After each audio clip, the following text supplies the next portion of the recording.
हैं ध्रुव जी महाराज। छोटे से ध्रुव जी नारायण, बड़े प्यारे और सुंदर सुंदर ध्रुव जी चले आए दौड़ते हुए अपने पिता के पास और आ करके कहते हैं, पिताजी मुझे भी गोद में बैठना है, मैं भी आपकी गोदी में बैठूंगा, मैं भी गद्दी पर बैठूंगा। इनकी आयु मात्र 5 वर्ष की है। 5 साल के ध्रुव जी हैं, घुंघरारे घुंघरारे से बाल हैं, मंद मंद मुस्कान है, बड़े बड़े से नेत्र हैं, बहुत प्यारा रूप है। कहते हैं, पिताजी मुझे भी अपनी गोद में बिठा लो, गद्दी पर बिठा लो। उत्तानपाद को लगा कि देखो कितना प्यारा बच्चा है, एक बार बिठा लेता हूँ। वो जैसे बिठाने लगे तब तक इसकी जो दूसरी माँ है, ध्रुव जी की माँ तो सुनीति है, जो सुरुचि थी वो आ गई और उसने आकर के कहा कि हे, कहाँ बैठ रहे हो, कहाँ चढ़ रहे हो। अब वो ये इनके बेटे तो है नहीं जो इसमें ममता आएगी। तो ध्रुव जी ने कहा कि हम अपने पिता की गोद में बैठना चाहते हैं, गद्दी पर बैठना चाहते हैं। तो इसने अपमान किया, बोली शर्म नहीं आती? अरे तू है तो सुनीति का बेटा ना, अगर तुझे गद्दी पर बैठना ही है, राजगद्दी पर बैठना है, तो पहले भगवान की तपस्या कर। जब भगवान खुश हो जाएं तो बोलना, भगवान मुझे मार करके सुरुचि के गर्भ से पैदा करो, फिर जब तू मेरे गर्भ से पैदा होगा तब इस गद्दी पे बैठने का अधिकारी होगा। तू तो सुनीति का है, तू यहाँ नहीं बैठ सकता। मना कर दिया, अपमान कर दिया। इतनी सी बात जो बोली, देखो उत्तानपाद कुछ नहीं बोला। एक बात कहूँ नारायण, कई बार पत्नियां अगर कुछ गलत जिद कर ले, कुछ गलत कार्य करे तो बोलना चाहिए, डरना नहीं चाहिए। भले ही नाराज हो जाए, कहाँ जाएगी, क्या बिगाड़ लेगी, रो दो के कुछ दिन मायके चली जाएगी, लौट के तुम्हारे पास आनी है, कर कुछ नहीं सकती तुम्हारा। लेकिन कभी भी नारायण गलत कार्य में न पत्नी का साथ दे पति और न पति का साथ दे पत्नी। कभी भी गलत, ये जो संबंध है नारायण, ये धर्म का संबंध है, धर्म पत्नी धर्म से जुड़ा है। आज देखो उत्तानपाद ने कुछ नहीं कहा, इतनी कठोर बात, इतने कड़वे वचन सुरुचि ने बोल दिए, लेकिन उत्तानपाद चुप रहे तो ध्रुव जी महाराज को बहुत बुरा लगा। ध्रुव जी को लगा देखो पिताजी ने साथ नहीं दिया, पिताजी कुछ भी नहीं बोले। और छोटे से ध्रुव जी महाराज रोते रोते चले आए हैं अपने कक्ष में, बहुत रोए। जब रोए तो इनकी माँ आ गई सुनीति। माँ ने आकर के कहा, अरे बेटा, अरे मेरे लाल, किसने तुमको क्या कह दिया, क्या हो गया? तो ये कहते हैं कि माँ मुझे वन जाना है। माँ ने कहा, वन जाना है? वन किस लिए जाना? अरे तुम्हारी कोई उम्र है वन जाने की, तुम 5 साल के हो। बोले माँ मैं वन जाऊंगा और वन जा कर के तपस्या करूंगा। माँ ने कहा, बेटा तुमको किसने क्या कह दिया, तुम तो कभी नहीं कहते थे वन जाने की। तो ध्रुव जी महाराज ने रो रो करके सारी बात अपनी माँ से कही।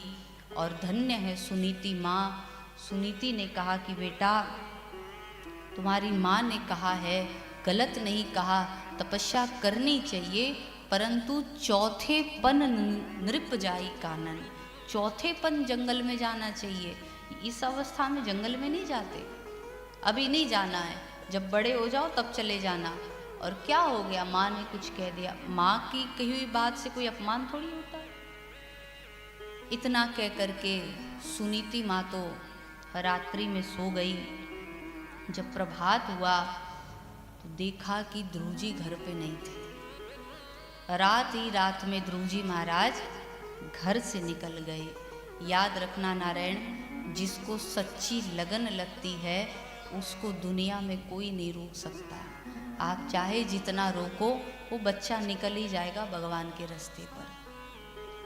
और ध्रुव जी महाराज रात्रि में निकल पड़े निकल करके जैसे ही 2 कदम चले तब तक किसी ने पीछे से आकर के कंधे पर हाथ रख दिया। ये कौन है? ये है श्री नारद जी महाराज। शास्त्र प्रमाण है, जिसको नारद जी मिले हैं उसको भगवान मिला है।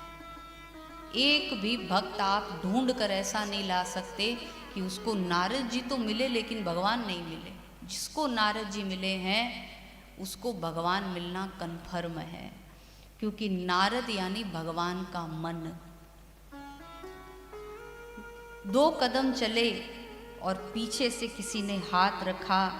एक बात कहूँ नारायण, भगवान के रास्ते में चलने में देरी है, पहुंचने में देरी नहीं है। आप अपनी यात्रा शुरू करो, आपका ठाकुर हाथ फैलाए खड़ा है। आप 2 कदम चलो, वो 100 कदम चल के आपके पास आएगा।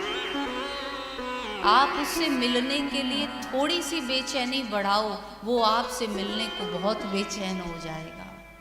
क्योंकि भगवान को पता है कलयुग में ज़्यादा भक्त नहीं मिल पाएंगे, तो जो थोड़े बहुत मिलते हैं ना, भगवान उनको छोड़ते नहीं है।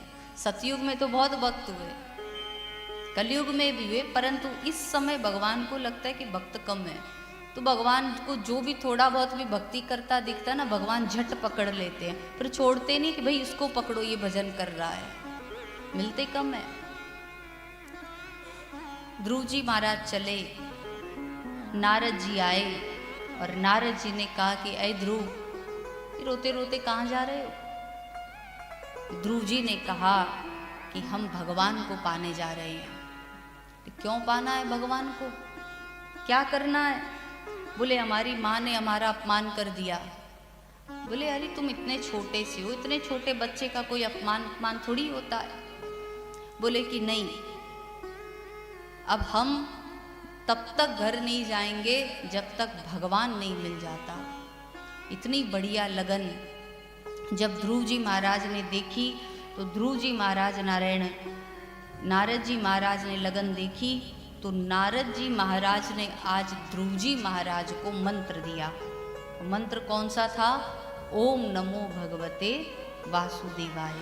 अब कई लोग ओम नमो भगवते वासुदेवाय नमः, ये नमः ऐड करने की जरूरत नहीं है। ये द्वादशाक्षर मंत्र है। ओम नमो भगवते वासुदेवाय का मंत्र दिया और मंत्र दे करके कहा कि आप यहाँ से चले जाइए मधुवन। मधुवन यानी मधुवन कहाँ है? किसी को पता है? मधुवन कहाँ है? नहीं पता?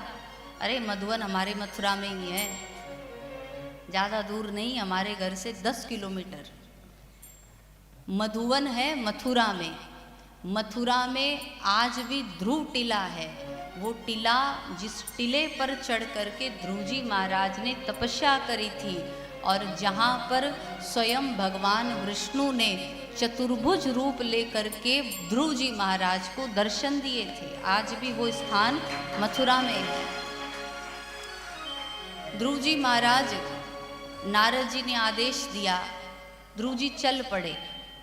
पता नहीं है कुछ कि भगवान मिलेगा कि नहीं मिलेगा, गुरु जी ने आज्ञा दी, अपने चलो।